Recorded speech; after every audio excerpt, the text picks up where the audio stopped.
Drama की starting हमारी female lead शन से होती है, जो कि अपनी रिच लाइफ एंजॉय करके बहुत ही खुश होती है। वो हमें बताती है कि 3 दिन पहले ही वो इस नोवेल के अंदर एंटर कर रही है। शन हमें बताती है कि जब वो इस नोवेल के अंदर आ गई थी तो नोवेल के मेन लीड का असिस्टेंट ने उसे मैरिज कॉन्ट्रैक्ट साइन करवाया था और उसे बताया था कि अगर वो मिस्टर जू के साथ मैरिज एग्रीमेंट साइन कर लेगी तो उसे बस सभी के सामने उसके साथ हैप्पी लविंग कपल बनने का प्रिटेंड करना है, जिसके उसे मंथली 5 मिलियन मिलेंगे। शन ये सन के साथ ही बहुत ज्यादा खुश हो जाती है और कहती है कि मुझे ये डील मंजूर है। फ्लैशबैक यहाँ पर खत्म होता है और शन सभी मेट्स को जाने बोलती है और वो फिर नोवेल की स्टोरी के बारे में सोचने लगती है, जिसके हिसाब से फीमेल लीड और मेल लीड के बीच में लव हेट रिलेशनशिप होने वाला है। और यानी मेरा जो वो नाम का हस्बैंड है उसकी पहले ही से ही कोई फर्स्ट लव है और मैं तो बस इस नोवेल के अंदर पूरी वाली सपोर्टिंग कैरेक्टर हूँ, जिसकी वजह से इस नोवेल की एंडिंग में तो मेरे साथ बहुत ज्यादा बुरा आने वाला है। मेरा हस्बैंड मुझे घर से निकाल देगा और उसके बाद मुझे कोई ड्रग दे देगा और फिर बिल्डिंग से कूदकर मेरी मौत हो जाएगी। वो ये सब वो सोचकर डिसाइड करती है कि बिल्कुल नहीं, मैं ऐसी ट्रैजिक एंडिंग अपनी होने नहीं दूंगी। उल्टा मैं तो बस शांति से डिवोर्स का इंतजार करूंगी और फिर इस नोवेल के मेन लीड से पूरे 120 मिलियन लेकर अपनी अच्छी लाइफ जीऊंगी, मजे में खाना पीना एंजॉय करूंगी, बहुत सारे हैंडसम मैन रखूंगी और ऐसे ही एंड फन करूंगी। फिर रात में शेन अच्छे से मेकअप करके तैयार हो रही होती है और वो सोचती है कि आज मैं उस ओरिजिनल ओनर के हस्बैंड से मिलने वाली हूँ, मैं भी तो देखूं कि वो कैसा दिखता है। फिर शेन को मेट्स की आवाज आती है कि मिस्टर जू आ गए, तो फिर वो जल्दी से बाहर देखने जाती है और हमारे मेन लीड जू की यहाँ पर एंट्री होती है। शेन उसे देखकर सोचती है कि ये तो सच में बहुत ही हैंडसम है। शेन जल्दी से जाकर उसका हाथ पकड़ती है और कहती है कि हस्बैंड तुम थक गए होंगे ना, चलो हम लोग खाना खाते हैं। तो फिर वो अपना हाथ हटाता है और उसे कॉन्ट्रैक्ट देकर कहता है कि इसमें मेरी कुछ और कंडीशंस है, उसे पढ़ लो और साइन कर दो, फिर मैं तुम्हें मंथली 1 मिलियन और दूंगा। शेन लिखती है कि इस एग्रीमेंट के हिसाब से जब तक वो उसके साथ ही इस घर में रहेगी तब तक उसे उससे 2 मीटर दूर रहना है। तो वो कहती है कि मुझे ये शर्त मंजूर है। वो तुरंत ही साइन कर देती है और मन में सोचती है कि 2 मीटर क्या, मुझे इतने पैसे मिल रहे हैं कि मैं इससे 10 मीटर भी दूर रह सकती हूँ। जो भी बहुत ज्यादा शौक होता है और सोचता है कि मेरी तो कार एक्सीडेंट में मौत हो गई थी, तो यानी मैं रीबॉर्न हो चुका हूँ और रीबॉर्न होने के बाद मुझे इसकी मन की बातें सुनाई देती हैं। फिर वो यहाँ तुरंत ही अपना भी कॉन्ट्रैक्ट साइन करता है और अपने रूम में चला जाता है। नेक्स्ट मॉर्निंग हम देखते हैं कि जिया अपने बॉस के कॉल पर उनसे मिलने कंपनी में गई होती है और वो सोच रही होती है कि आखिर अब तो मैं इतनी अमीर हो गई हूँ तो मुझे काम करने की जरूरत ही क्या है। जिया का बॉस उससे पूछ रहा होता है कि आखिर वो जॉब क्यों छोड़ना चाहती है, तो फिर वो कहती है कि क्योंकि मैं डार्क सुनकर थक चुकी हूँ और इसलिए अभी के लिए मैं एंटरटेनमेंट इंडस्ट्री से रिटायर होना चाहती हूँ, क्योंकि मुझे एक शांति वाली लाइफ चाहिए। तो फिर उसका बॉस उसे कोई और रीजन देकर समझा रहा होता है कि उसे तो अवार्ड भी मिला है, तो उसके करियर की तो अभी स्टार्टिंग हुई है। जिया फिर बता देती है कि असल में मैंने एक ओल्ड मैन से शादी कर ली हूँ और वो नहीं चाहता है कि मैं एक एक्ट्रेस का काम करूँ, इसलिए उसके कहने पर ही मैं ये जॉब छोड़ रही हूँ। शेन का बॉस कहता है कि ठीक है, फिर अगर तुम्हें कॉन्ट्रैक्ट खत्म करना है तो तुम्हें 80 मिलियन फीस भरनी पड़ेगी। शेन ये सुनते के साथ ही शॉक हो जाती है कि इतने सारे पैसे। वो बहुत ही गुस्से में जाने लगती है कि ये कंपनी तो मुझे लूट रहे हैं। फिर रास्ते में वो टाइम देखती है और सोचती है कि मेड ने मुझे बताई थी कि इतने टाइम तक वो मिस्टर जू घर आ जाएगा, उससे पहले ही मुझे पहुंचना होगा। फिर वो जल्दी से यहाँ से निकलती है और फिर शिंजो के आने से पहले ही घर पहुंच जाती है। जैसे ही जो घर आता है तो शिन उससे जल्दी से दूर होने लगती है। वो पूछता है कि तुम क्या कर रही हो, तो फिर शनान यहाँ पर अपने ट्राइपॉड निकालती है और उसके और अपने का डिस्टेंस मेंटेन करके उसे कहती है कि देख लो ये पूरा 2 मीटर डिस्टेंस है। तो जो फिर गुस्सा होकर चला जाता है और शिन सोचती है कि इसे क्या हो गया, ये तो पूरा सच में 2 मीटर ही है। फिर जब वो खाने के लिए बैठ जाता है तो वो शिन से पूछता है कि अब तुम उधर खड़ी क्यों हो, तो शिन बताती है कि टेबल का जो डिस्टेंस है वो 2 मीटर नहीं है, तो मैं कैसे बैठ सकती हूँ। तो फिर वो गुस्से में कहता है कि अरे बैठो भी। शिन फिर खुश होकर जल्दी से खाने के लिए बैठ जाती है और मन में सोचती है कि मुझे पता है कि ये इतना ज्यादा हार्टलेस नहीं है। जो इसकी मन की बातें सुन रहा होता है और वो सोचता है कि सच में मुझे इसकी मन की बातें सुनाई दे रही हैं और ऊपर से ये मुझे शुगर डैडी बोल रही है। फिर डिनर करने के बाद शिन पूछती है कि आज रात हम कहाँ सोएंगे, तो फिर वो उसे क्लियर कर देता है कि मैं कभी भी तुम्हारे साथ नहीं सोने वाला हूँ। शिन खुश हो जाती है और कहती है कि फिर तो अच्छी बात है। वो उसे गुड नाइट बोलकर अपने रूम में भाग जाती है। जो तो बस शॉक रह जाता है और वो सोचता है कि पिछली लाइफ से ये इतनी ज्यादा डिफरेंट कैसे हो गई। फिर वो शिन के रूम के बाहर से गुजरते हुए देखता है कि वो मजे में वीडियो गेम खेल रही है और सोच रही होती है कि अच्छा हुआ कि मुझे उससे सेपरेट रूम में सोने को मिल रहा है, नहीं तो मैं मजे में गेम नहीं खेल पाती। फिर जोन इसकी बातें सुनने के बाद यहाँ से जाने लगता है और सोचता है कि अब मुझे उसकी बात सुनाई नहीं दे रही है, यानी उसे डिस्टेंस मेंटेन करने के बाद मुझे उसकी मन की बातें नहीं सुनाई देगी। तभी शीन मन में सोचती होती है कि वैसे ये जू घर को आखिर घर की तरह क्यों नहीं ट्रीट करता है। तो जू ये सुन लेता है और सोचता है कि मुझे फिर से उसकी बातें सुनाई दी, यानी कि इसका डिस्टेंस से कोई लेना देना नहीं है, बल्कि अगर वो मेरे बारे में सोचेगी तो ही मुझे सुनाई देगा। सच में इस बार तो ये कितनी इंटरेस्टिंग है। फिर रात में हम देखते हैं जू किचन में कुछ ढूंढ रहा होता है और तभी शिन भी आधी रात को पानी पीने के लिए किचन आ रही होती है और वो डर जाती है और सोचती है कि लगता है घर में भूत है। फिर यहाँ से जैसे ही जू जाने लगता है तो शिन अपने उसी टी पॉट से उसे अचानक से मार देती है और बेचारे को यहाँ पर फिर चोट लग जाती है, तो वो उसे मेडिसिन लगाने लगती है। जू कहता है कि तुम्हारा मुझे मारने का बस इतना सा रीजन है, आखिर तुम्हें लगता है कि मेरे इतने अच्छे घर में कोई चोर घुसा सकता है। शिन कहती है कि सॉरी, लेकिन आखिर मेरी भी क्या गलती है, तुम आधी रात को बिना लाइट चालू करे किचन में क्या कर रहे थे। तो जू सोचता है कि इसकी बातों में पॉइंट है। जू मान जाता है कि ठीक है अब तुम रेस्ट करने जाओ। फिर यहाँ पर शिन जैसी मेडिसिन बॉक्स रखती है और वो जल्दी जल्दी में उठती है तो जू के ऊपर ही गिर जाती है और सोचती है कि ये क्या, हमारी तो ऑलमोस्ट किस होने वाली थी, फिर तो कहीं ये मुझे अभी स्कैम ना कर दे। वो जल्दी से उससे दूर होती है और सोचने लगती है कि वैसे एक फायदा तो हुआ है, मुझे इसकी मसल स्ट्रेच करने मिले। जू ये सुनकर उसे गुस्से में देखने लगता है तो शिन कहती है कि सॉरी ये गलती से हुआ और वो उसे बाय बोलकर जल्दी से अपने रूम में भाग जाती है। और जू सोचने लगता है कि इसका लस्टफुल नेचर तो पिछली लाइफ की तरह ही है, अभी तक नहीं गया। नेक्स्ट मॉर्निंग शिन मजे में ब्रेकफास्ट करने बैठती है और सोचती है कि पिछली लाइफ में तो मुझे इतना अच्छा खाने को मिलता ही नहीं था, लेकिन ये लाइफ तो कितनी अच्छी है, अब मैं मजे में अपने बंस एंजॉय करूंगी। वो खाने जा रही होती है कि तभी इतने में उसके फोन पर मैसेज आता है कि आज हमें माउंटेन चलना है। वो सोचती है कि आखिर ये बेकार सा मैसेज किसने भेजा है, कहीं कोई हेटर तो नहीं है या फिर कोई पागल होगा, चलो छोड़ो मुझे अपना बर्न एंजॉय करना है। वो खाने लगती है। फिर इतने में जब जू से वो मिलती है तो वो उसे बताता है कि वो मैसेज उसने सेंड किया था। वो शॉक होती है और कहती है कि यानी वो माउंटेन पर चलने वाला मैसेज तुमने सेंड करे थे। जू कहता है कि अब तुम्हारे पास सिर्फ 30 मिनट्स हैं, जल्दी से रेडी हो क्योंकि तुम्हें मेरे साथ मेरे पेरेंट्स के घर चलना है। और हाँ, याद रखना कि वहां पे चल के तुम्हें 2 मीटर डिस्टेंस मेंटेन करने की जरूरत नहीं है। शिन कहती है कि ठीक है मैं भी रेडी होती हूँ और मन में सोचती है कि अगर इसे अपने पेरेंट्स के घर चलना था तो ऐसा बोलता ना, आखिर माउंटेन पर चलना है ये बोलने की क्या जरूरत थी, मुझे आखिर ये कैसे ही पता होता कि इसके पेरेंट्स का घर माउंटेन पे है। फिर वो गुस्से में जाती है और जू सोचता है कि क्या इसे पता नहीं है। फिर शिन तैयार होने के बाद जू के सामने आकर खड़ी हो जाती है और उसे देखते हुए सोचने लगती है कि वैसे ये हर तरीके से बहुत ज्यादा ही हैंडसम है। तभी जू कहता है कि तुम चुप बैठो। शिन बताती है कि मैंने कुछ बोली ही नहीं। तो फिर वो कहता है कि असल में जो तुम इसे आंखें बंद करी हो ना तो मुझे उससे डिस्टर्ब हो रहा है। तो शिन को गुस्सा आता है और वो सोचती है कि क्या इसे कोई सीरियस बीमारी है। जू कहता है कि वैसे तुम्हें हमारा अग्रीमेंट तो याद है ना। शिन कहती है कि फिक्र मत करो, मैं तुम्हारे पेरेंट्स के सामने अच्छे से लविंग कपल बनने का प्रिटेंड करूंगी, मुझे अपना काम पता है। जू कहता है कि ठीक है फिर चलो। और फिर दोनों यहाँ पर जू के पेरेंट्स के घर जाने के लिए काफी सीढ़ियां भी चढ़ रहे होते हैं। तभी जू इसे अपना हाथ देता है तो वो कहती है कि क्या मैं तुम्हारी हेल्प करूं तुम्हें ऊपर चढ़ाने में। तो वो कहता है कि मैं हाथ पकड़ने बोल रहा हूँ। फिर दोनों साथ में जू के पेरेंट्स के घर पहुंच जाते हैं और यहाँ पर एक लड़की पियानो प्ले कर रही होती है। तो शीन उसे देखकर सोचती है कि ये मुझे ऐसे क्यों दिख रही है, कहीं ऐसा तो नहीं कि वो मेरे इस हस्बैंड की एक्स है या फिर उसकी फर्स्ट लव होगी। जो उसे कहता है कि तुम ज्यादा मत सोचो, ये बस मेरी कजिन है। तो ये कहती है कि अच्छा, और मन में सोचती है कि इसे पता कैसे चला कि मैं क्या सोच रही हूँ। जो के डैड उसे गुस्से में चिल्ला रहे हैं कि तुम अब जाकर घर आ रहे हो। तो वो कहते हैं कि डैड सॉरी गलती हो गई। तो वो कहते हैं कि मुझे डैड मत बोलो। तभी शीन उन्हें अंकल कह के हेलो बोलती है, साथ ही में उसकी मॉम को भी। तो जो की मॉम को तो शेन बहुत ज्यादा पसंद आ जाती है और वो फर्स्ट मीटिंग के लिए उसे तुरंत ही अपना ब्रेसलेट निकालकर पहना देती है। तो शेन फिर उन्हें थैंक यू मॉम बोलती है। इसके बाद ये लोग साथ में बैठकर खाना खा रहे होते हैं और तभी यहाँ पर जो का भाई आया होता है और वो अपनी मॉम को हैप्पी बर्थडे गिफ्ट देता है। तो फिर मॉम और डैड दोनों ही उसे बहुत ज्यादा खुश हो रहे होते हैं कि वो काम में बिजी रहता है फिर भी टाइम निकालकर उनके लिए आ गया। शेन इसे देखकर सोच रही होती है कि ये तो वही फेमस एक्टर गुई है ना जिसे अभी बेस्ट एक्टर का अवार्ड भी मिला था। मैंने एक्सपेक्ट नहीं करी थी कि ये मेरे शुगर डैडी का भाई होगा। गुई कहता है कि अच्छा तो आप मेरी सिस्टर इन लॉ, वैसे आपको भाई का अच्छे से ख्याल रखना चाहिए, भाई कितना ज्यादा ओल्ड हो चुका है। तो जो कहता है कि किसी को ना अपने पर ज्यादा ध्यान देना चाहिए, दूसरों के ऊपर नहीं। डैड दोनों से कहते हैं कि चलो अब खाना पे फोकस करो। तो शेन जल्दी से जो को अपने हाथ से खाना खिलाने लगती है। तो जो की कजिन बताती है कि जो को बिल्कुल भी सी फूड नहीं पसंद है। शेन डर जाती है कि कहीं अभी मेरी सैलरी तो नहीं काटेगा, पर फिर इतने में जो उसके हाथ से खा लेता है। लंच के बाद जो की कजिन यहाँ पर शेन से बात करने आती है और उसे बताने लगती है कि मैं तुम्हें अपनी सिस्टर इन लॉ के तौर पे बिल्कुल नहीं एक्सेप्ट करने वाली हूँ। मेरे भाई के लिए सबसे बेस्ट सिस्टर याओ है और वो दोनों ही एक दूसरे के लिए परफेक्ट मैच है। शिन कहती है कि अच्छा। तो कजिन उसे बताई जा रही होती है कि बस एक बार सिस्टर याओ ब्रॉड से वापस आ जाए फिर देखना भाई तुम्हें कैसे किक करके निकाल देगा। तो शिन फिर से कहती है कि अच्छा।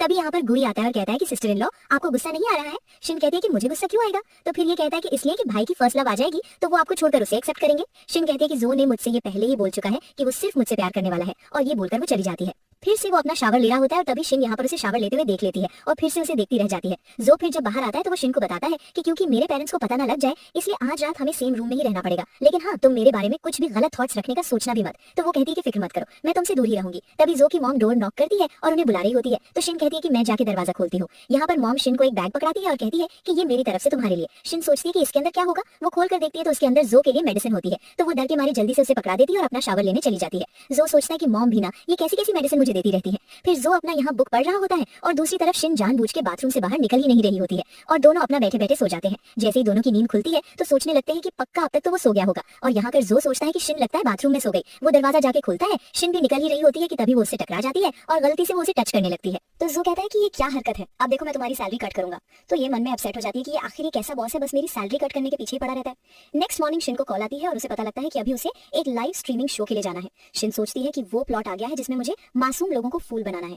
जो इतना वर्ड सुन लेता है कि वो किसी प्लॉट के बारे में बात कर रही है पर वो समझ नहीं पाता।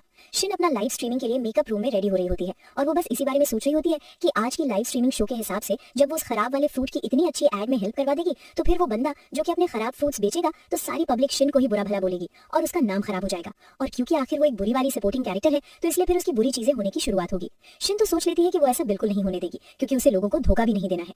फिर जब लाइव स्ट्रीमिंग चालू हो जाता है तो शिन यहाँ पर उस फ्रूट को खाते हुए सभी को बता रही होती है कि यहाँ से आप सभी भी फ्रूट खरीदो, यहाँ के फ्रूट्स बहुत ही अच्छे हैं और क्योंकि ये फ्रूट के फार्म ओनर खुद अपने मुंह से कह रहे हैं कि अगर आपको खराब फ्रूट गए और अच्छे नहीं लगे तो ये आपको पूरा पैसा वापस करेंगे। तो ये सुनने के बाद वो बंदा तो शॉक रह जाता है कि ये लाइन तो बोलनी ही नहीं थी, पर यहाँ पर शिन की लाइव स्ट्रीम में ऐसा बोलने की वजह से फिर सारे लोगों को फायदा हो जाता है, क्योंकि वो नुकसान होते होते बच जाते हैं। तो सोशल मीडिया पर फिर सारे लोग जब उस फ्रूट को खरीदने के बाद देखते हैं कि एक खराब फ्रूट आया तो उन लोगों को फिर उनके पैसे रिटर्न मिल जाते हैं, और सभी लोग यहाँ सोशल मीडिया पर शिन की तारीफें करना शुरू कर देते हैं कि उसने एक अच्छा काम करी है। वो सोचती है कि चलो मेरे ट्रिक तो काम कर गई है। फिर इतने में मीग यहाँ पर आती है और उसे बताने लगती है कि वो ये लंच बॉक्स लेकर मिस्टर जो को उनकी कंपनी में देने जाए, क्योंकि उन्होंने कुछ भी खाया नहीं है तो वो अभी भूखे ही होंगे, और क्योंकि वो बाहर का खा नहीं सकते शिन को फिर मानना पड़ जाता है। और वो जब जो को टिफिन देने के लिए निकलती है तो वो उसकी कंपनी नहीं ढूंढ पा रही होती है, और तभी रास्ते में उसे यहाँ उसकी फ्रेंड मिल जाती है। शिन को उसे देखते ही याद आ जाता है नोबेल की स्टोरी याद करके कि ये उसकी फ्रेंड है। शिन उसे बता देती है कि वो जो को यहाँ पर लंच बॉक्स देने आई थी, पर उसका ऑफिस वो ढूंढ ही नहीं पा रही है। दूसरी ओर फिर काफी देर हो जाती है और जो का असिस्टेंट आकर उसे बताता है कि बॉस लगता है मैडम खाना लेकर नहीं आने वाली है, तो क्या मैं आपके लिए बाहर से खाना ऑर्डर कर दूं? जो सोचता है कि आखिर मैंने उससे एक्सपेक्टेशन रखा भी क्यों था, वो हाँ कह देता है। और दूसरी ओर शिन जो लंच लेकर गई थी वो अपनी फ्रेंड के साथ मजे में खा रही होती है, और उसकी फ्रेंड कहती है कि आज तुमने इतना अच्छा लंच मुझे खिलाई हो तो चलो मैं भी तुम्हें अच्छी सी ट्रीट दूंगी और एक अच्छी जगह पे लेके चलूंगी। शिन कहती है कि कहाँ पर, तो फिर वो उसे क्लब लेकर गई होती है और दोनों यहाँ पर मजे में गाने गा रहे होते हैं। हम देखते हैं जो को जो कि यहाँ क्लब में ही अपने किसी क्लाइंट से मिलने आया होता है, और इसे याओ की कॉल आती है। वो बताती है कि मैं अब्रॉड से वापस आने वाली हूँ, तो क्या तुम मुझे पिक करने आओगे? तो ये तो साफ मना कर देता है कि मैं फ्री नहीं हूँ। हम देखते हैं कि शिन यहाँ अपनी फ्रेंड के साथ बहुत ही ड्रंक हो गई होती है, और उसकी फ्रेंड कहती है कि चलो अब मैं मेल मॉडल्स को भी ऑर्डर करती हूँ। तभी यहाँ पर जो को शिन की आवाज आती है, तो वो शॉक होता है कि क्या शिन यहाँ पर है। फिर वो उसे देख लेता है कि वो तो कितनी ज्यादा ड्रंक हो चुकी है। दूसरी तरफ हम याओ को देखते हैं जो अब्रॉड में होती है, और वो सोचती है कि यानी मुझे सही पता लगा था कि जो के पास कोई लड़की है जो कि उसे सजेस्ट कर रही है, फिर तो मुझे अब टाइम से पहले ही अब्रॉड से रिटर्न जाना है। वो तो यहाँ सोच रही होती है कि जू को मुझसे कोई नहीं छीन सकता, वो सिर्फ मेरा ही है। दूसरी जगह यहाँ शेन के पास आ जाता है, और शेन को लगता है कि उसकी फ्रेंड ने जो मेल मॉडल ऑर्डर करी थी ये वही है। वो उसे पहचान ही नहीं पा रही होती है और जू से चिल्ला रहा होता है। तभी यहाँ पर जैसे ही शेन की फ्रेंड आती है तो वो जू को देखकर उसे सॉरी कहती है कि बॉस मेरी फ्रेंड एक्चुअल में बहुत ही ड्रंक है, इसलिए आप प्लीज गुस्सा मत होना। शेन तो यहाँ पर जू को छोड़ ही नहीं रही होती है, तो फिर फ्रेंड समझ जाती है और कहती है कि आप लोग पहले से एक दूसरे को जानते हैं। जू बताता है कि मैं इसका हस्बैंड हूँ, तो फिर वो शॉक हो जाती है कि शिन का हस्बैंड कोई और नहीं बल्कि ये मिस्टर जू है। जू कहता है कि अब तुम जाओ यहाँ से, मैं अपनी वाइफ का ख्याल रख लूंगा, तो फिर वो उसे हाँ बोलकर जाने लगती है। जू पूछता है कि मेल मॉडल्स को वैसे किसने ऑर्डर किया था, तो फिर वो बताती है कि बॉस ये सब तो मैंने अपने लिए ऑर्डर करी थी और शिन ने तो बिल्कुल नहीं, और मैं अभी इन्हें जाने के लिए बोल देती हूँ। ऐसा बोलकर फिर वो भी चली जाती है। जू शिन से कहने लगता है कि तुम ध्यान से देखो कि मैं कौन हूँ, तो फिर शिन उसे कहने लगती है कि तुम आखिर मुझे मेरे हस्बैंड की तरह कैसे दिखे हो। फिर तो वो उसकी और क्लोज आ जाती है और उसे किस करने लगती है। यहाँ पर जू से दूर करने की कोशिश करता है, और तभी इतने में शिन फिर होश में आ जाती है और जू को दूर करती है। तो वो उसे कहता है कि लगता है अब तुम्हें होश आ गया, दोबारा अगर तुमने ऐसी हरकत करी ना तो फिर मैं तुम्हारी सैलरी कट कर दूंगा। शिन तुरंत ही माफी मांगती है कि मैं ड्रंक थी। जू कहता है कि चलो अब खड़ी क्या हो, घर नहीं चलना है। शिन कहती है कि मिस्टर जू प्लीज मैं सॉरी कह रही हूँ ना, तो मुझे माफ कर दो, एक काम करो तुम मुझे किस बैक कर लो। तो उसे दूर कर रहा होता है। शिन कहती है कि या फिर मुझे मार लो। वो कहता है कि चलो पहले हम इस बारे में घर पे चल के बात करेंगे। फिर नेक्स्ट मॉर्निंग शिन अपने फ्रेंड की कॉल की वजह से उठ जाती है और शॉक होती है कि जोबी यहाँ पर कैसे। फिर जोबी उठ जाता है और उसे बताता है कि कल रात तुमने खुद जिद करी थी मेरे बेड पे लेटने की, तो इसलिए तुम यहाँ पर हो। शिन शॉक हो जाती है और याद करती है कि कल रात वो इतनी ज्यादा ड्रंक थी कि घर आने के बाद भी वो खुद ही बेड पर लेट गई थी, और उसने जो का हाथ पकड़ के रखी थी और यहाँ से उठने के लिए मान ही नहीं रही थी। जो उसे ये सब याद दिलाते हुए बताने लगता है कि उसने कॉन्ट्रैक्ट का रूल तोड़ी है, तो वो जल्दी से उसका मुंह बंद करती है और कहती है कि तुमने मुझे यहाँ बेड पे लिटाया हो, मुझे तो कल रात का कुछ याद भी नहीं है, तो इसका ये मतलब है कि मैंने कोई कॉन्ट्रैक्ट नहीं तोड़ी हूँ, इसलिए अब तुम मेरे पैसे भी नहीं कट कर सकते हो। जो फिर कुछ कहने जाता है तो शिन जल्दी से कहती है कि मैं जा रही हूँ ब्रेकफास्ट बनाने, और वो भाग जाती है। तो जो तो सोचने लगता है कि वो ऐसे बहुत ज्यादा क्यूट लग रही थी। नेक्स्ट सीन में हम देखते हैं कि शिन अपनी फ्रेंड के साथ बाहर शॉपिंग पर जाती है, और उसकी फ्रेंड उसे बताती है कि मैंने सिर्फ तुम्हें शॉपिंग के लिए नहीं बल्कि एक और चीज के बारे में बताने बुलाई थी। वो अपने न्यू रोल के बारे में बात कर रही होती है कि उसे एक ड्रामा में फीमेल एड का रोल मिल चुका है। तो शिन काफी इंप्रेस होती है और कहती है कि लेकिन मैं तो सच में बिल्कुल भी एक नोबडी हूँ।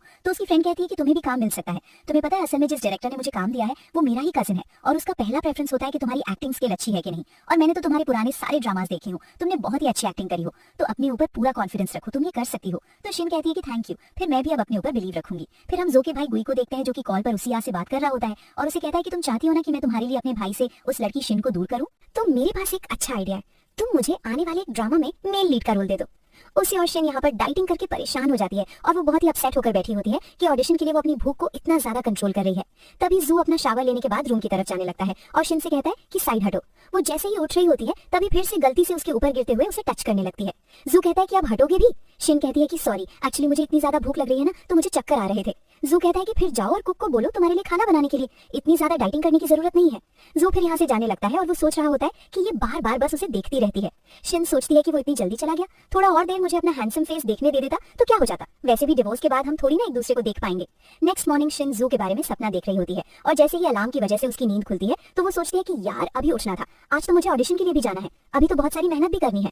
फिर इसके बाद शिन अपना ऑडिशन देने जाती है और डायरेक्टर उसकी एक्टिंग पसंद आती है, पर वो लोग उसे नेक्स्ट नोटिफिकेशन का इंतजार करने बोलते हैं। फिर शिन जब घर पहुंचती है तो देखती है कि जू पहले से ही यहाँ पे बैठा होता है। शिन उसे देखकर सोच रही होती है कि वैसे तो ये कितना हैंडसम है, लेकिन आखिर ये ग्लासेस क्यों पहनता है? अब ऐसा तो नहीं है कि इसे दिखता नहीं है, तो फिर क्या ये एक्टिंग कर रहा है?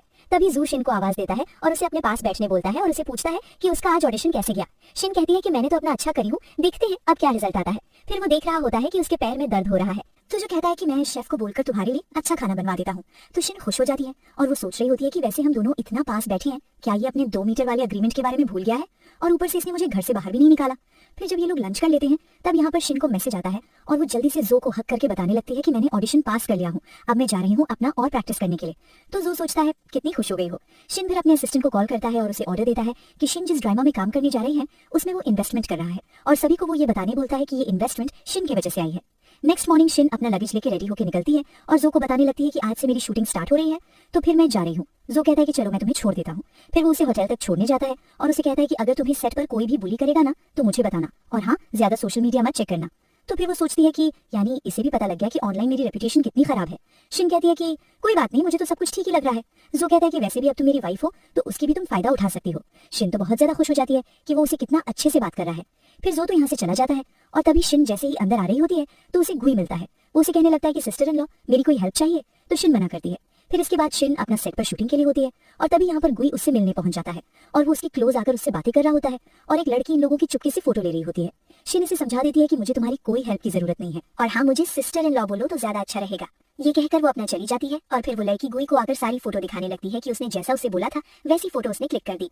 वो कहता है कि सिर्फ इतनी फोटो से काम नहीं चलेगा, नेक्स्ट बारी मैं वापस से तुम्हें बुलाऊंगा। तो ये तो खुश हो रही होती है क्योंकि उसे शिन से बदला जो लेना है, क्योंकि ये रोल उसे चाहिए था और शिन ऑडिशन में जीत गई थी, तो इसलिए उसे फीमेल लीड का रोल मिल गया। फिर वो शिन के पास बहाने से जाती है और उसे कहने लगती है कि मुझे ना अपनी लाइन का रिहर्सल करना था, तो क्या तुम मेरी हेल्प कर दोगी? शिन मान जाती है और पूछती है कि बताओ फिर हम कितने बजे प्रैक्टिस करें? तो फिर ये उसे 8 बजे का टाइम दे देती है और कहती है कि तुम मुझसे मिलने मेरे वाले रूम में आ जाना। जब शिन टाइम पर वहाँ पहुंचती है उसे देखने मिलता है कि इस रूम में वो लड़की नहीं बल्कि गुई होता है और वो यहाँ शिन से फ्लर्टिंग करने लगता है। शिन उसे चिल्लाती कि ये क्या हरकत है। तभी वो जानबूझ के उसे क्लोज आता है और वो लड़की इन लोगों की फोटो क्लिक कर रही होती है, पर शिन यहाँ पर इसे मारती है और यहाँ से भाग लेती है।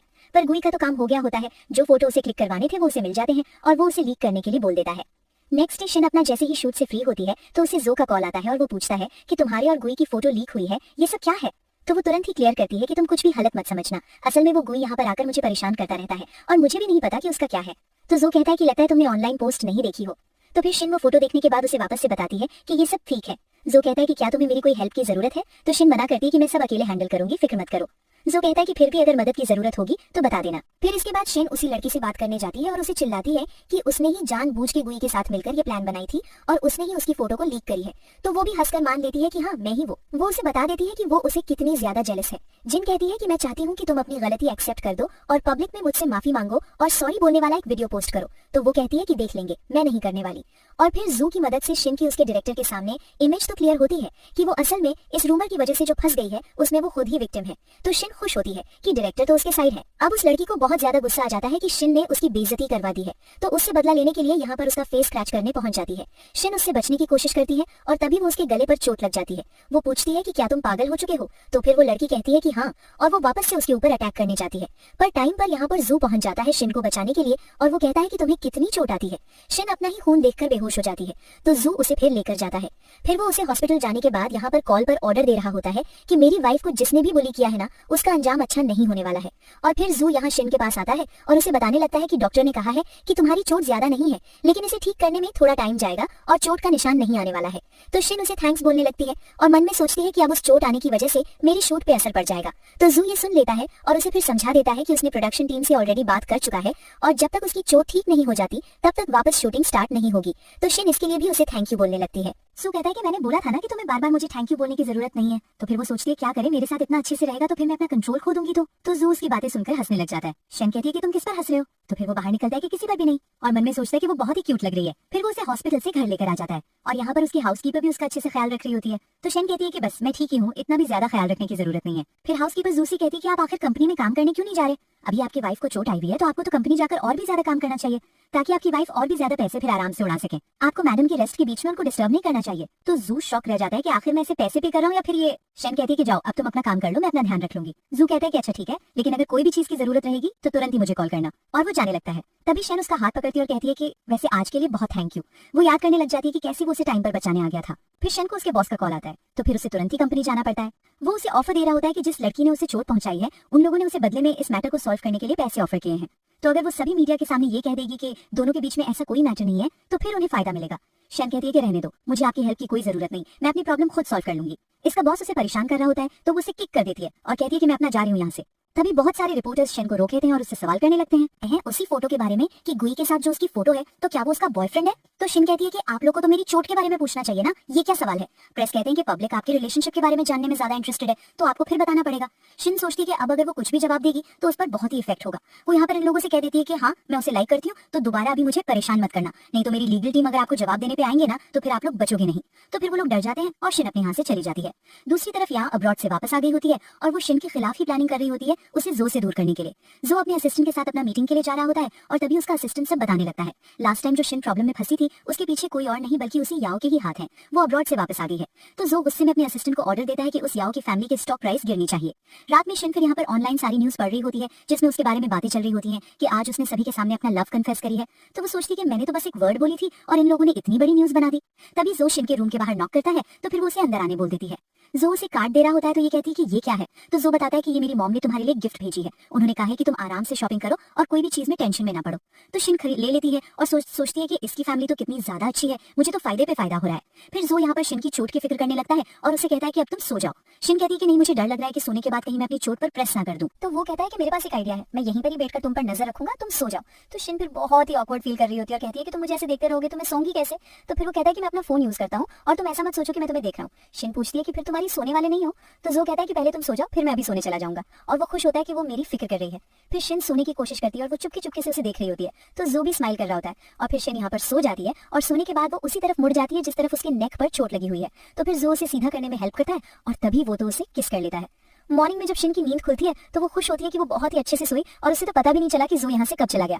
फिर फाइनली शिन वापस अपने सेट पर पहुंच जाती है और डायरेक्टर खुश होते हैं कि अब उसकी चोट भी ठीक हो गई है। और फिर शूटिंग के बाद शिन यहाँ पर अपनी फ्रेंड से मिलती है और दोनों बाहर लंच करने जाते हैं। और तभी शिन की फ्रेंड कहती है कि मैं वॉशरूम से आती हूँ। तो वो चली जाती है और शिन देखती है कि जो भी इसी रेस्टोरेंट में आया होता है और उसके साथ एक लड़की खड़ी होती है। तो फिर ये जल्दी से छुप जाती है और सोचती है कि मुझे कोई प्रॉब्लम नहीं है कि उसे अपनी ट्रू लुक मिल जाए, लेकिन आखिर अभी तो हम लोग कॉन्ट्रैक्ट में है ना, तो अभी जब तक कॉन्ट्रैक्ट एक्सपायर नहीं हुआ है तो हम हस्बैंड वाइफ हैं। जो यहाँ पर शिन को ढूंढने लग जाता है और सोचता है कि मुझे उसकी मन की बातें सुनाई दे रही है, लगता है वो यहीं पर ही है। वो उसे देख लेता है और उसके पास आने लगता है और शिन को तो पता ही नहीं होता और वो सोचती है कि मैं कितने बेचारी हूँ जब मुझे ऐसे छुपना पड़ रहा है। जो कहता है कि तुम यहाँ पर क्या कर रही हो। तो फिर शिन तो उसे देखकर शॉक हो जाती है। या कहती है कि ये कौन है। तो वो यहाँ पर शिन का हाथ पकड़ता है और उसे बताता है कि सॉरी मैं यहाँ पर तुमसे मिलने नहीं आया था बल्कि अपनी वाइफ से मिलने आया था। तो शिन सोचती है कि इसने हमारे रिलेशन के बारे में इसे बता दिया या तो फिर कुछ नहीं कहती है और चली जाती है। तो शिन कहती है कि क्या वो ऐसे ही चली गई। जो कहता है कि तुम चाहती क्या हो, क्या वो हमारे साथ बैठ के ड्रिंक करे। शिन कहती है कि नहीं नहीं ऐसा मतलब नहीं था, मैं तो बस यहाँ पर अपनी फ्रेंड के साथ डिनर पे आई थी। जो कहता है कि ठीक है मैं भी तुम्हें ज्वाइन करूंगा, मुझे भी कॉफी पीनी है। तो शिन कहती है कि वैसे तुम्हें पता कैसे चला कि मैं यहाँ पर छुपी हुई थी। तो ये मन में सोचता है कि अब मैं तुम्हें बता थोड़ी ना सकता हूँ कि मुझे तुम्हारी मन की बातें सुनाई दे रही हैं। वो उसे कहता है कि तुम छुपते टाइम पर इतनी आवाजें कर रही थी कि किसी को भी तुम्हें देखना मुश्किल नहीं था, इसलिए मैंने इजीली तुम्हें ढूंढ लिया। जो पूछता है कि वैसे ये बताओ जब तुमने मुझे देख ली थी तो आखिर तुमने मुझे आवाज क्यों नहीं दी। तो शिन कहती है कि मैं बस तुम्हें और इस लड़की को डिस्टर्ब नहीं करना चाहती थी। तो जो उसे तुरंत ये चीज क्लियर करता है कि वो मेरे डैड की फ्रेंड की बेटी है और वो अभी अब्रॉड से वापस आई थी तो इसलिए मुझसे मिलने यहाँ पर आ गई, लेकिन मेरा यहाँ पर उससे मिलने का कोई प्लान नहीं था। शिन याओ का नाम सुनने के साथ ही कहती है कि वो तुम्हारी फर्स्ट लव है ना। शिन कहती है कि असल में जब लास्ट टाइम हम तुम्हारे पेरेंट्स के घर पे गए थे तो तुम्हारी कजिन ने मुझे बताई थी उसके बारे में कि वो अभी अब्रॉड से वापस आने वाली है और वो तुम्हारी फर्स्ट लव है। तो वो समझ जाता है कि तभी याओ इतनी जल्दी अब्रॉड से वापस आई है। शिन कहती है कि कोई बात नहीं, अगर तुम चाहोगे कि हम यहीं पर ही सब कुछ खत्म कर दें और मैं तुम्हारे पीछे ना पड़ूं तो मैं मान जाऊंगी। और वो मन में सोच रही होती है कि अभी तो मेरे पास मेरे 100 मिलियन है ना। तो जो कहता है कि तुम्हें बस मुझसे यही कहना था। वो मन में सोचता है कि या नहीं ये बस पैसों की वजह से आपसे जुड़ी थी। सो इनसे ये चीज क्लियर करता है कि या और उसके बीच में ऐसा कुछ भी नहीं है और वो लोग तो बस यहाँ पर बिजनेस के बारे में डिस्कस करने आए थे। तो वो कह देता है कि अब दोबारा तुम अपने ब्रेन में ऐसी फालतू चीजें मत सोचना। शिन कहती है कि ठीक है। फिर इतने में जो शिन की कॉफी उठाकर पीने लगता है तो वो कहती है कि उसमें से मैंने पी थी। तो जो कहता है कि जब तुमने मुझे फोर्सली किस करी थी तब तो तुमने सोची नहीं और अब मैं बस एक कप शेयर कर रहा हूँ तो तुम मुझे बोल रही हो। तो फिर शिन चुप हो जाती है और यहाँ पर तभी उसकी फ्रेंड वापस आके बैठती है और शौक होती है कि मिस्टर जुआ भी यहाँ पर आए हुए हो। वो शिन से पूछने लगती है कि वैसे ये बताओ कि तुम्हारा शूटिंग कब तक खत्म होने वाला है। तो शिन बताती है कि 20 दिन में खत्म हो जाएगा। तो फिर उसकी फ्रेंड कहती है कि फिर तो मैं तुम्हारी शूट खत्म होने पर सेलिब्रेट करने नहीं आ पाऊंगी क्योंकि मुझे भी अभी जरूरी काम से जाना है। शिन कहती है कि कोई बात नहीं, तुम जाओ अपना जरूरी काम कंप्लीट कर लो और वो मन में सोची होती है कि लेकिन मुझे शूटिंग कंप्लीट होने वाले दिन सेलिब्रेशन करना है। तो जू ये चीज नोटिस करता है और फिर वो अपने असिस्टेंट से इस बारे में डिस्कस करता है कि वो शिन को कैसे सरप्राइज दे और उसे खुश करे। तो फिर असिस्टेंट उसे कोई टिप्स वगैरह देने लगता है। फिर ऐसे ही कुछ दिन बीत जाता है और शिन का शूटिंग कंप्लीट हो जाता है और वो अपने साइड के सारे लोगों के साथ यहाँ पर फोटो क्लिक करवा रही होती है। फिर जब वो यहाँ से सभी को बाय करके बाहर निकलती है तो देखती है कि कोई उसे पिक करने भी नहीं आया। वो अपसेट हो जाती है ये सोचकर कि उसे लगा था कि उसे कुछ सरप्राइज भी मिलेगा। फिर शिन यहाँ लगेज लेकर वापस घर आ जाती है तो जू उसके सामने केक लेकर पहुंचता है और वो और सारे मेड्स मिलकर उसे कांग्रेचुलेशन कर रहे होते हैं क्योंकि उसकी शूटिंग कंप्लीट हो गई। और यहाँ पर मेड बताती है कि असल में ये केक मिस्टर जू ने खुद ही बनाया। तो शिन ये सुनकर काफी शॉक होती है कि उसने खुद उसके लिए इतनी सारी मेहनत किया। शिन फिर बहुत ज्यादा खुश होती है और जू उसे नेकलेस भी गिफ्ट करने लगता है। यहाँ पर हाउसकीपर उसे बताने लगती है कि उसने ये नेकलेस स्पेशली उसके लिए कस्टमाइज करके बनवाया है। जू कहता है कि लाओ मैं पहनाने में मदद कर देता हूँ और फिर वो उसे नेकलेस पहना देता है। तो सभी मेड्स यहाँ पर शिन की तारीफ करते हैं कि उस पर बहुत ही सूट कर रहा है और वो बहुत अच्छी लग रही है। फिर वो लोग कहते हैं कि चलो अब केक कट करते हैं। तो शिन उसे कहती है कि क्या तुम भी केक खाओगे? मैंने तो तुम्हारी कजिन से सुनी थी कि तुम्हें स्वीट्स पसंद नहीं है। तो वो कहता है कि तुम उसकी बातों पर ध्यान मत दो और फिर दोनों साथ में यहाँ पर केक कट करते हैं और शिन तो बहुत ज्यादा हैप्पी होती है। फिर नेक्स्ट डे वो मजे में यहाँ पर फ्रूट्स खाते हुए टीवी देख रही होती है। तभी उसे उसकी फ्रेंड का कॉल आता है और वो बताती है कि उसकी फ्रेंड की जो कंपनी थी उसमें लॉस हो गया और कंपनी बंद हो गई है। तो शिन कहती है कि कोई बात नहीं, मैं हूँ ना, चलो हम लोग बाहर एंजॉय करने चलते हैं और मैं तुम्हें रेड एंड मिलअप भी दूंगी। और ये तो मन में सोच रही होती है कि मुझे महीने का पूरा 5 मिलियन मिलता है तो मुझे तो काम करने की कोई जरूरत ही नहीं। नेक्स्ट मॉर्निंग जब शिन की नींद खुलती है तो वो सोचती है कि आखिर कल रात मैंने क्या करी, मुझे तो कुछ याद ही नहीं है, मैं तो इतनी ड्रंक हो गई थी, उसके बाद मैं यहाँ बेड पर कैसे आ गई। तभी जो उसे हैंगओवर ड्रिंक देने आया होता है और उसे बताने लगता है कि क्या वो भूल चुकी है कि कल रात वो ड्रंक होने के बाद उसके चेस्ट मसल्स टच करने के पीछे पड़ गई थी। तो शिन शॉक होती है, उसे थोड़ी बहुत चीज याद आती है कि उसने कैसे जो को फोर्सली किस करने की कोशिश कर रही थी और उसे इतना सजेस्ट कर रही थी। वो ये याद करके ही शॉक हो जाती है और बहुत ही ऑकवर्ड फील करती है। फिर जो उसे मेडिसिन दे देता है और कहता है कि इसे पी लो और होश में आ जाओ और वो अपना बाहर चला जाता है। तो फिर शैन इसे पी लेती है। फिर शैन यहाँ पर मेड से कहती है कि आज लंच थोड़ा ज्यादा बनाना और फिर वो जू को टिफिन देने के लिए उसकी कंपनी पहुंच जाती है और रिसेप्शन पे बात करती है कि उसे मिस्टर जू से मिलना है। तो फिर रिसेप्शनिस्ट बताती है कि आपके पास अपॉइंटमेंट नहीं है तो आप नहीं मिल सकती। तभी इतने में असिस्टेंट यहाँ पर आ जाता है और कहता है कि मैडम क्या आप यहाँ पर बॉस को लंच देने आई हैं? फिर तो आप अभी उनके ऑफिस में वेट कर लो क्योंकि अभी मिस्टर जू मीटिंग में है। तो शैन कहती है कि ठीक है। और तभी शैन देखती है कि याओ भी यहाँ पर जू के लिए लंच लेकर आई होती है। तो शैन उसे देखकर एम्बैरेस्ड फील करने लगती है और सोचती है कि अगर मुझे पता होता कि मैं इससे यहाँ पर मिलने वाली हूँ तो और अच्छे से तैयार होकर आ जाती। फिर वो सोच रही होती है कि बस जू जल्दी से यहाँ पर आ जाए। फिर जैसे ही जू आता है तो शैन उसे आवाज देने जा रही होती है पर उससे पहले याओ भी यहाँ पर जू को आवाज देते हुए आगे बढ़ती है। पर जू इस याओ के पास बिल्कुल नहीं जाता और वो तो शैन के पास आता है। शैन बताती है कि मैंने तुम्हारे लिए खाना लेकर आई हूँ। तो याओ कहती है कि मैंने भी तुम्हारे लिए लंच लेकर आई हूँ और ऊपर से तुम उसका लाया हुआ खाना मत खाओ, वो बहुत ही हैवी है और तुम्हारे पेट में तो ऐसी ही दर्द है ना तो तुम नहीं खा सकती, मुझे अंकल ने बताया था।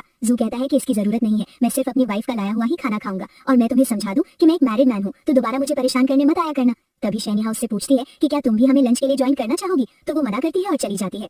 फिर जू जब यहाँ से शैन का हाथ पकड़ के ऑफिस से बाहर निकल कर जा रहा होता है तो सारे एम्प्लॉयज इन लोग को देख रहे होते हैं और वो लोग बातें करने लगते हैं। यानी हमने सही सुने थे कि मिस्टर जू की सच में शादी हो गई है और यही मिस्टर जू की वाइफ है। तो शिन जू से कहने लग जाती है कि तुम्हारे सारे एम्प्लॉयज तो हमारे बारे में गॉसिपिंग करने में लग गए। तो जू अपने असिस्टेंट से कहता है कि लगता है सारे एम्प्लॉयज कुछ ज्यादा ही फ्री बैठे हुए हैं, उन्हें कोई काम ही नहीं है। तो असिस्टेंट ही शॉक होता है कि हम इतना काम करते हैं और बॉस हमें कह रहे हैं कि हम फ्री बैठते हैं। तभी शिन असिस्टेंट से कहती है कि आज के मैटर को बाहर लीक मत होने देना। तो जू ये सुनकर अपसेट होता है और वो शिन से कहता है कि आखिर तुम उस बात को क्यों छुपाना चाहती हो? शिन कहती है कि तुम्हारे फ्यूचर के लिए अच्छा नहीं है। वो मन में सोचती है कि जब हमारे बीच का कॉन्ट्रैक्ट खत्म होगा तो फिर हमारा डिवोर्स हो जाएगा, तो फिर इसके लिए भी ये चीजें बहुत ही एम्बैरेसिंग होगी। जू इसकी ये बातें सुनकर फिर अपसेट होता है और शिन सोचती है कि अब इसे क्या हो गया। फिर इतने में असिस्टेंट कुछ बताने आया होता है तो जू कहता है कि तुम यहाँ पर ही बोल सकते हो, शिन कोई आउटसाइडर नहीं है। तो शिन तो खुश हो जाती है और मनी मन सोचती है कि यानी मैं फिर आउटसाइडर नहीं हूँ तो इनसाइडर हूँ। तो जू उसकी बातें सुनकर खुश होता है। असिस्टेंट बताता है कि असल में उसके डैड ने ऑर्डर दिया है कि वो चाहते हैं कि याओ उसके असिस्टेंट बन जाए। तो जू इस चीज के लिए साफ मना कर देता है और कह देता है कि जाओ बोल दो कि अगर उन्हें कोई प्रॉब्लम है तो वो मुझसे आके बात करें। और वो सोचता है कि शिन अब थोड़ा एक स्टेप तो आगे बढ़ी है हमारे रिलेशन को एक्सेप्ट करने के लिए और इसलिए मैं कुछ भी गड़बड़ी होने नहीं दे सकता हूँ। इतने में जू को उसके डैड की कॉल आ जाती है तो शिन देखती है कि सच में उसके डैड तो उसे फोर्स करके रहेंगे। वो उठकर जाने लगती है तो जू तुरंत ही उसे वापस बैठाता है क्योंकि डैड उसे कॉल पर चिल्ला के कह रहे होते हैं कि उसकी इतनी हिम्मत हो गई है कि वो उनके खिलाफ जाएगा और उनकी बात नहीं सुनेगा। जो ये चीज क्लियर करता है अपने डैड से कि डैड मैं उस याओ को पसंद नहीं करता, तो आप बार बार मुझे और उसको जोड़ने का मत सोचो और वैसे भी आप तो जानते हैं कि मैं मैरिड हूँ। अब तो फिर उसके डैड कहने लगते हैं कि शिन है कौन, वो तुम्हारी वाइफ बनने लायक है ही नहीं। तो जो कहता है कि डैड आप शिन के बारे में ऐसा नहीं बोल सकते, वो मेरी वाइफ है, इसलिए मैं चाहता हूँ कि आप उसे भी मेरे लिए रिस्पेक्ट दो। तो फिर उसके डैड चिल्लाने लगते हैं। जो फिर अपने डैड का कॉल कट करता है और शिन कहती है कि वैसे भी हमारे बीच में तो अग्रीमेंट है ना। तो वो उसका हाथ पकड़ता है और उसे समझा देता है कि मैं उस याओ को बिल्कुल पसंद नहीं करता हूँ। फिर शिन कहती है कि ठीक है अब मैं समझ गई और फिर वो अपना खाने पे ध्यान देने लगती है। तभी जो कहता है कि मुझे अभी जल्दी एक पार्टी में जाना है तो तुम मेरे साथ चलोगी? शिन कहती है कि मैं नहीं, मेरे साथ मत जाओ, वैसे भी मेरा नाम बहुत ही खराब है। तो वो कहता है कि नहीं, मुझे तो लगता है कि तुम बहुत अच्छी हो। शिन अपनी तारीफ सुनकर खुश हो जाती है और सोचती है कि मुझे तो इस बात को रिकॉर्ड कर लेना चाहिए, आखिर मेरी तारीफें जो कर रहा है फिर मैं बाद में रिपीट करके सुनूंगी। वो रिकॉर्डर चालू करने के बाद जो से कहती है कि ये बताओगे कि आखिर मैं क्या अच्छी हूँ? तो वो कहता है कि तुम बहुत ज्यादा लेजी हो, तुम ग्रीडी हो। तो ये कहती है कि रुको, तुम आखिर मेरी तारीफें कर रहे हो या मेरी बेइज्जती कर रहे हो, आखिर ये है क्या? तो वो कहता है कि ये सारी कमी तुम्हें अच्छा, काइंड और जेन्युइन और स्ट्रांग होने से बिल्कुल नहीं रोकती है, इसलिए आप अपने ऊपर डाउट करना बंद कर दो, तुम बहुत अच्छी हो। तो शिन खुश हो जाती है कि ये हुई ना तारीफ। वो उसे कहती है कि वैसे तुम भी अच्छी हो। तो जो कहता है कि ये तो मुझे भी पता है। फिर जो बताता है कि क्यों ना तुम अब यहाँ से आराम से शॉपिंग करने जाओ, फिर हम साथ में डिनर करेंगे। शिन कहती है कि नहीं नहीं, वो शॉपिंग मॉल बहुत ही महंगा है। तो उसे अपना कार्ड दे देता है और कहता है कि ये लो, अब तो तुम अनलिमिटेड शॉपिंग कर सकती हो। तो फिर वो खुश हो जाती है और उसे बाय बोलकर चली जाती है। दूसरी ओर हम देखते हैं कि जो जाओ के डैड हैं उससे बहुत ज्यादा गुस्सा हो चुके होते हैं और वो उसकी मॉम से डिस्कस कर रहे होते हैं कि वो शीन उसके बिल्कुल लाइक की नहीं है। आखिर वो याओ से शादी करने के लिए क्यों नहीं मान रहा है, दोनों बिल्कुल बराबर लेवल के हैं और वही उसके लाइक की है। तो यहाँ पर फिर मॉम समझाने लगती है कि शीन अच्छी लड़की तो है और हमारे बेटे के लिए भी बेस्ट है, दोनों एक साथ खुश भी तो हैं, तो तुम क्यों उनके डिवोर्स करवाने के पीछे पड़ गए हो? अगर तुमने उनका डिवोर्स करवाया ना तो मैं भी तुमसे डिवोर्स ले लूंगी। और फिर मॉम ये बोलकर चली जाती है। तभी यहाँ पर जाओ के डैड को याओ का कॉल आता है और वो रोते हुए बताने लगती है कि जाओ मुझे लाइक नहीं करता है। तो फिर डैड कह रहे होते हैं कि तुम फिक्र मत करो, मैं जाओ से बात करूंगा, ऐसे कैसे वो तुम्हें पसंद नहीं कर सकता और तुमसे ऐसे गुस्सा हो सकता है। फिर हम देखते हैं शीन को जो कि शॉपिंग करने के बाद जब वापस आती है तो देखती है कि याओ और गुई साथ बैठे होते हैं। तो ये सोचते हैं कि ये दोनों कब से साथ हो गए। दोनों यहाँ पर इस बारे में डिस्कस कर रहे होते हैं उनके प्लान के बारे में। गुई तो याओ से यही कह रहा होता है कि आखिर जैसा हमारा प्लान डिस्कस हुआ था तुम उस पर क्यों नहीं आना चाहती हो। तो फिर वो कहती है कि पिछली बार भी तुमने अच्छे से वर्क नहीं कर पाए, क्या तुम उस शीन को पसंद करते हो? गुई कहता है कि हाँ, मुझे तो हर वो चीज पसंद है जो जाओ के पास होती है और मैं उसे छीनना चाहता हूँ। क्या वो कहती है कि मैं चाहती हूँ कि तुम शीन को जाओ से इतना दूर कर दो कि वापस वो उसके पास कभी ना पाए। तो ये कहता है कि ठीक है, तो हमारी ये डील कंप्लीट होती है। वो दोनों हैंडशेक कर रहे होते हैं। तो शीन को तो वो समझ नहीं आता और वो सोचती है कि आखिर इनका प्लान क्या है। शिन जब वीडियो गेम्स खेल रही होती है तभी वो उससे गुई मिलने आता है। तो वो कहती है कि तुम्हारा ब्रदर अभी घर पे नहीं है। तो फिर ये बताता है कि मैं जोर से नहीं बल्कि सिस्टर इन लॉ आपसे मिलने आया हूँ। तो वो कहती है कि तुम्हें मुझसे क्या काम है। तो फिर गुई कहने लगता है कि देखो सिस्टर इन लॉ, आपने मुझे मिसअंडरस्टैंड कर लिया है। वो उसे बताने लगता है कि मैं तो आखिर आपको और जो को बिल्कुल अलग नहीं करना चाहता हूँ। वो तो याओ ने मुझे कांटेक्ट करी थी और उसने मेरे साथ प्लान बनाई थी कि मैं तुम दोनों को अलग करने में उसकी हेल्प कर दूं। शिन मन में सोचती है कि इसे क्या लगता है कि मैं इसकी बात पे बिलीव करने वाली हूँ। वो उससे पूछती है कि वैसे तुम क्या चाहते हो। तो वो कहता है कि मैं चाहता हूँ कि सिस्टर इन लॉ, आप मेरे साथ मिलकर ऐसे प्रिटेंड करो कि जैसे सच में मेरे से यूज करने की वजह से आप मेरे जाल में फंस गई हो, क्योंकि मुझे याओ को ऐसा दिखाना है। शिन मान जाती है कि ठीक है, मैं तुम्हारे इस डील के बारे में सोचूंगी, तो अभी तुम जाओ यहाँ से। तो फिर गुई यहाँ से जाने लगता है और शिन सोचती है कि मैं भी तो देखूं कि ये लोग क्या प्लान बना रहे हैं। फिर जब जो घर पे आता है तो शिन उसे बता देती है कि तुम्हारा भाई गुई मुझसे मिलने आया हुआ था और वो मुझे कह रहा था कि मैंने उसे सब मिसअंडरस्टैंड कर लियो और वो तो बहुत ही अच्छा है, और उल्टा तुम और याओ चाइल्डहुड स्वीटहार्ट्स हो, साथ में बड़े हुए हो, तो तुम लोग का रिलेशन काफी ज्यादा स्ट्रांग है। तो फिर हाउसकीपर आंटी सब यहाँ पर शिन को बताने लगती है कि वो गुई बचपन से ही जो से बहुत ज्यादा जेलस हुआ करता था और उसके हर चीज उससे छीनने की कोशिश करता था। शिन कहती है कि अच्छा, तो ऐसा भी कुछ है। फिर जो कहने लगता है कि तुम फिक्र मत करो, इस चीज को मैं हैंडल करता हूँ। तभी यहाँ पर हाउसकीपर आकर शिन से इस बारे में पूछ रही होती है कि उसने जो को ये क्यों नहीं बताई कि याओ भी उसके साथ मिली हुई है और उसने मिस्टर गुई के साथ मिलकर प्लान करी है। तो शिन कहती है कि तुम्हें क्या लगता है कि इस बारे में जो को पता नहीं है? उसे बस अच्छा लगता है ऐसे प्रिटेंड करना कि उसे पता नहीं है, जबकि उसे सब पता है। फिर यहाँ से जो जाते हुए अपने असिस्टेंट को ऑर्डर देता है कि लगता है उस गुई ने सबक सीखा नहीं है, तो उसके कार्ड को आप फ्रीज कर दो। तभी असिस्टेंट बताता है कि मिस याओ यहाँ कंपनी में आई हुई है। याओ सारे एम्प्लॉइज को ये बता रही होती है कि वो अब जो की सेक्रेटरी बन गई है। तो फिर सारे एम्प्लॉइज तारीफ कर रहे होते हैं कि वो दोनों की जोड़ी कितनी अच्छी है। जो आखिर ये सब सुन लेता है और याओ को चिल्लाता है कि तुम यहाँ पर क्या कर रही हो। तो वो बताती है कि तुम्हारे डैड ने मुझे यहाँ पर भेजा है। तो फिर वो उसे समझाने लगता है कि तुमने तो फैशन डिजाइनिंग स्टडी करी थी ना, तो तुम यहाँ पर जॉब करने लायक हो नहीं, तुम नहीं कर पाओगी। याओ कहने लगती है कि तुम मेरे साथ ऐसा क्यों कर रहे हो, क्या तुम हमारे पास्ट रिलेशन के बारे में भूल गए हो। तो जो उससे ये चीज क्लियर करता है कि उन दोनों के बीच में कभी कुछ ऐसा था ही नहीं जैसे वो एक्टिंग कर रही है। वो उसे समझा देता है कि दोबारा अपने वर्ड्स ध्यान से यूज करना, मैं नहीं चाहता कि मेरी वाइफ तुम्हारी वजह से कुछ भी मिसअंडरस्टैंड करे। तभी जो की बातें सुनते हुए एम्प्लॉइज कहने लगते हैं कि बॉस तो अपनी वाइफ के साथ सच में कितने ज्यादा स्वीट हैं। याओ ये सुनते के साथ ही बेहोश होते का नाटक करके गिरने लगती है। तो जो तो हट जाता है और यहाँ पर फिर असिस्टेंट इसे पकड़ रहा होता है। जो ऑर्डर देता है कि जाओ इसे हॉस्पिटल लेकर जाओ और वो अपना चला जाता है। तो फिर याओ एक्टिंग करना बंद करती है। फिर हम देखते हैं कि जो और शिन पार्टी में जाने के लिए निकलते हैं और शिन जब तैयार होकर आती है तो जो तो बस उसे देखता रह जाता है। दूसरी ओर हम देखते हैं यहाँ पर गुई और याओ को जो के साथ मिलकर फिर से प्लानिंग कर रहे होते हैं। फिर पार्टी में जो ने जो ड्रिंक किया होता है उससे वो बहुत ज्यादा ड्रंक हो जाता है। तो शिन शॉक होती है कि इसे क्या हो गया। फिर वो उसे लेकर घर आ जाती है। जो तो यहाँ पे ड्रिंक होने के बाद अजीब ही हरकतें कर रहा होता है और शिन का पीछा ही नहीं छोड़ रहा होता है और उसे क्योज हो रहा होता है। तो वो सोचती है कि आखिर इसने क्या पी लिया है।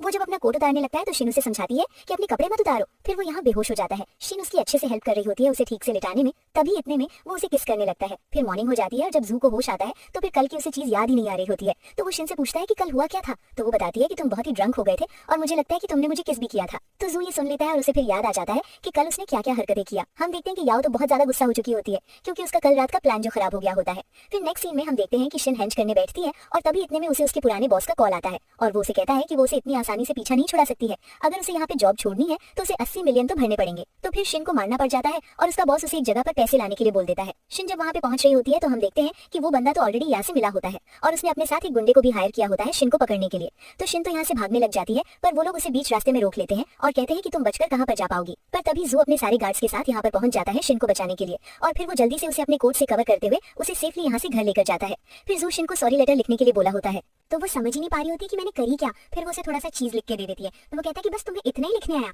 तो वो कहती है कि मुझे खुद नहीं पता कि मैंने क्या गलती करी हो। जो कहता है कि तुम अकेले ये सब रिस्क क्यों लेती हो, तुम्हें मुझे बताना चाहिए था ना, ये तुम्हारी गलती थी, बताओ तुमने ऐसा क्यों करी। तो वो कहती है कि मैं बस सोच रही थी कि मैं अपनी ये प्रॉब्लम खुद सॉल्व कर लूंगी, और तुम्हें पता नहीं है मैंने अपने पर्स के अंदर कितने सारे हथियार लेके गई थी, ऐसे कैसे वो मेरे साथ कुछ करता, तो मैं पूरी तैयारी के साथ गई थी।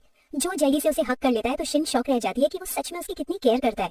यहाँ पर जो शिन को समझाने लगता है कि अगली बार से वो कोई भी ऐसी प्रॉब्लम पड़ती है या उसे कुछ भी चाहिए हो तो वो तुरंत उसे कांटेक्ट करे। तो शिन मान जाती है कि ठीक है, अब मैं तुम्हें ही बताऊंगी। फिर हम देखते हैं कि जो अपने असिस्टेंट को पता लगाने के लिए बोलता है, तो उसे फिर पता लगता है कि असल में याओ ने ही कल उसे जो ड्रिंक दिलवाई थी उसमें कोई मेडिसिन मिला हुआ था। तो इसे तो फिर याओ के ऊपर बहुत ज्यादा गुस्सा आती है। फिर हम देखते हैं कि हाउसकीपर यहाँ पर शिन के पास आती है और उसे बताती है कि जो की फैमिली ने एक पार्टी रखी हुई है तो उसे भी अच्छे से तैयार होकर जाना पड़ेगा। फिर शिन जो के साथ मिलकर पार्टी में पहुंच जाती है। जो की मॉम तो शिन को देख के बहुत ज्यादा खुश होती है और उसकी तारीफें करती है कि वो कितनी ज्यादा अच्छी है। तो शिन अपनी तारीफें सुनकर खुश होती है, पर वो देखती है कि जो के डैड तो बिल्कुल भी उससे अच्छे से बात नहीं कर रहे होते और वो तो गुस्से में होते हैं। तो यहाँ पर सारे लोग उन्हें देखकर बातें कर रहे होते हैं कि आखिर ये मिस्टर गो हमेशा ऐसे क्यों रहते हैं बिना एक्सप्रेशन के, लगता है इन्हें अपनी डॉटर इन लॉ पसंद नहीं होगी। तभी यहाँ पर जो शिन से कहता है कि मैं सभी से मिलके आता हूँ, तुम भी एंजॉय करो। और मॉम भी यहाँ पर शिन से कहती है कि तुम्हें जो कुछ खाना रहे तुम खा सकती हो, और वो यहाँ से उसके डैड को फिर गुस्से में लेकर जाती है। फिर शिन खाने पीने की चीजें देखने लगती है कि यहाँ पर क्या क्या है। तो यहाँ पर याओ आकर उसे बातें सुनाती है कि तुमने कभी इतनी लग्जरी पार्टी देखी नहीं होगी ना।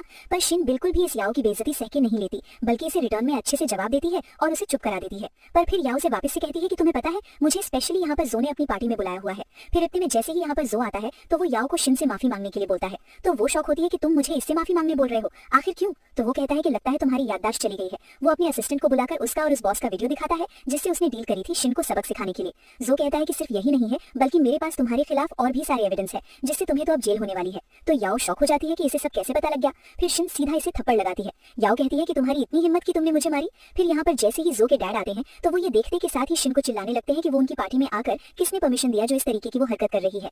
तो जो बताता है कि मैंने उसे परमिशन दिया। डैड, ये चीज मैंने पहले ही बोला था कि आपको उसे पसंद नहीं करना है तो ना करे, लेकिन वो मेरी वाइफ है तो आपको उसे इतनी तो रिस्पेक्ट देनी पड़ेगी। सो ये चीज सभी के सामने कह देता है कि मैं डिवोर्स नहीं लेने वाला हूँ और ना मैं कोई दोबारा शादी करूंगा, मेरी लाइफ में सिर्फ और सिर्फ शिन रहेगी। तो शिन तो बहुत ज्यादा हैप्पी हो जाती है और याओ का मुंह बन जाता है। जो सभी से कह देता है कि दोबारा अगर किसी ने मेरी वाइफ को अनहैप्पी किया ना तो उसे मैं अनहैप्पी करूंगा। जो वापस से याओ को शिन से माफी मांगने के लिए बोल देता है। तो फिर वो उसे सॉरी बोल देती है। शिन कहती है कि मैंने तुम्हारी सॉरी सुन ली, लेकिन मैं इसे एक्सेप्ट नहीं करूंगी। और वो कह देती है कि हस्बैंड इसे लॉ के हवाले ही कर दो, वो ही इसे हैंडल करे। और वो जो से कहती है कि चलो अब हम लोग घर चलते हैं, मुझे इसकी और बातें नहीं सुननी है। पर फिर शिन ने जो यहाँ पार्टी में जूस पी ली होती है उसकी वजह से वो बहुत ही ड्रंक हो गई होती है। तो जो शिन को लेकर अपने पेरेंट्स के घर पे आज रात के लिए रुक जाता है। और यहाँ पर शिन इतनी ड्रंक होती है कि वो जो के सामने अपनी ड्रेस उतारी होती है। तो मॉम बाहर से इन दोनों को देखकर खुश हो जाती है कि दोनों का रिलेशन तो बड़ा अच्छा चल रहा है। वो सोचती है कि अब मुझे जल्दी मेरा ग्रैंडसन मिल जाएगा। फिर नेक्स्ट मॉर्निंग हम देखते हैं जब शिन को होश आता है तो वो याद करती है कि कल रात वो क्या क्या हरकतें कर रही थी। फिर वो ये सभी सोचने लग जाती है कि पार्टी में जो ने सभी के सामने उसे कैसे साइड लिया था। फिर ये तो खुश हुई रहती है पर अपने आप को समझाने लगती है कि ये बिल्कुल रियल नहीं है,